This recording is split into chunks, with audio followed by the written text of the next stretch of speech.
Hello दोस्तों, आप लोग मेरे हाथ में एक आर्ट वर्क देख रहे हैं। ये मंडाला आर्ट वर्क है। तो इस मंडाला आर्ट वर्क को हम किस तरह से बनाएंगे, कौन कौन से मटेरियल का इस्तेमाल करेंगे और किस तरह से मैंने तैयार किया है, वो इस वीडियो में मैं आपको सिखा रहा हूँ। मैंने कंपटीशन के अंदर पार्टिसिपेट करने के लिए इस चीज़ को मैंने तैयार किया है। ये मैंने फर्स्ट टाइम ड्राइंग किया है। तो किस तरह से बना है वो मेरे को कमेंट में ज़रूर बताइएगा। तो मैं थोड़ा और पास में आपको दिखाऊंगा तो आपको पता चलेगा।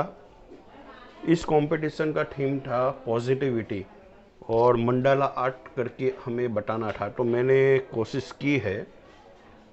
अब देखते हैं आगे क्या होता है।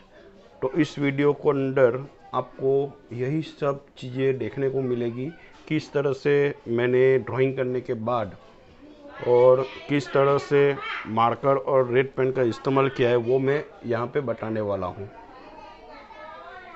सबसे पहले मैंने A4 साइज़ का पेपर लिया है।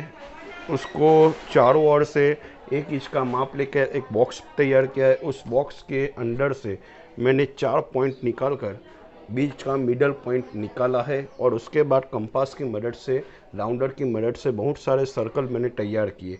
और बाद में मैंने चाप लगा लगा के कुछ कंपास बॉक्स के टूल्स का इस्तेमाल करके बहुत सारे पॉइंट निकाले और उसके बाद मैंने ये डिज़ाइन तैयार किया। डिज़ाइन तैयार करने के लिए मैंने सेलो कंपनी का मार्कर पेन जो आता है 10 रुपये का, वो मैंने यूज़ किया है और साथ में 5 रुपये की रेड कलर की बॉल पेन का इस्तेमाल किया है। तो चलो काम शुरू करते अब।